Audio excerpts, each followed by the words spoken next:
परंतु बादशाह अकबर जब उस बूढ़े व्यक्ति को इनाम देने ही वाले थे, उसी समय एक सिपाही बोला कि महाराज, ये आदमी झूठ बोल रहा है। यह तो रात भर राजमहल की ओर से आने वाले प्रकाश को देखता रहा और उसी प्रकाश से इसे गर्मी मिलती रही और उसी प्रकाश की वजह से ये रात भर पानी में खड़ा रह सका। और तभी एक दरबारी भी कहने लगा कि तुमने तो अपनी चतुराई से सबको ठग लिया, तुम्हें कोई इनाम नहीं मिलना चाहिए। बादशाह अकबर ने अपने सिपाही और दरबारी की बात सुनकर उस बूढ़े व्यक्ति को कोई भी इनाम नहीं दिया और उसे बिना इनाम के ही राज दरबार से वापस भेज दिया गया। अब वह बूढ़ा व्यक्ति बेचारा बहुत ही उदास रहने लगा। वह सोचने लगा कि मैं रात भर इतने ठंडे पानी में भी खड़ा रहा और मुझे कोई इनाम भी नहीं मिला। परंतु यह सब देखकर बीरबल को बहुत दुख हुआ। अब बीरबल ने सोचा कि कोई ऐसी तरकीब लगाना चाहिए कि इस बूढ़े व्यक्ति को इसका इनाम भी वापस मिल जाए और बादशाह अकबर को यह भी समझ आ जाए कि इतनी दूर से आ रही रोशनी से कोई कैसे गर्म रह सकता है। यही सोचते सोचते बीरबल को एक तरकीब सूझी और उस तरकीब का नाम था बीरबल की खिचड़ी। अब अगले ही दिन बीरबल बादशाह अकबर के दरबार में हाजिर ही नहीं हुए, तो राजा ने अपने सिपाहियों को बीरबल के महल में भेजा कि पता करो कि बीरबल आज दरबार में क्यों नहीं आए।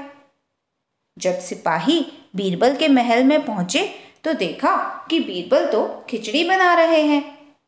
तो सिपाही ने इसकी सूचना राजा को दी।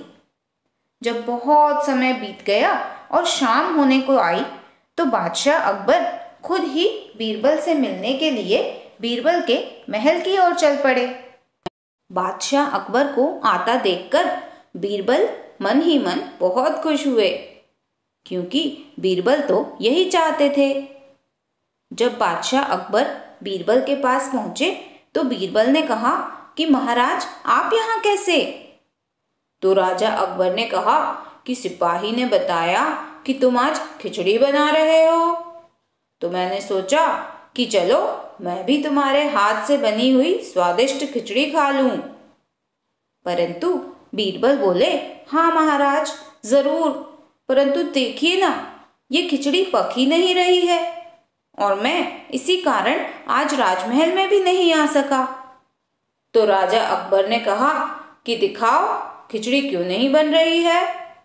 तो बीरबल राजा को अपनी रसोई में ले गए और जानते हो बच्चों, वहां पहुंचकर राजा ने क्या देखा कि खिचड़ी की हांडी तो आग से बहुत ही ज्यादा ऊंचाई पर बंधी है। यह देखकर महाराज अकबर ने बीरबल से कहा कि क्या इतनी ऊंचाई पर हांडी रखने से खिचड़ी पक जाएगी? क्या तुम इतने मूर्ख हो? तभी बीरबल बोले, हाँ महाराज, खिचड़ी पकनी तो चाहिए, क्योंकि जब उस बूढ़े आदमी को इतनी दूर से आ रही रोशनी से गर्माहट मिल सकती है तो ये खिचड़ी क्यों नहीं पक सकती। यह सुनते ही राजा अकबर को अपनी गलती का एहसास हुआ कि उन्होंने उस बूढ़े व्यक्ति के साथ अन्याय किया है। फिर अगले ही दिन बादशाह अकबर ने उस बूढ़े व्यक्ति को राज दरबार में बुलाकर उसे उसका इनाम वापस दिया, जिसे पाकर वह बूढ़ा आदमी बहुत खुश हुआ और सभी दरबारी कहने लगे, शहंशाह अकबर की जय हो, महाराज बीरबल की जय हो। तो बच्चों, इसी कहानी से प्रेरित होकर एक कहावत बनी बीरबल की खिचड़ी।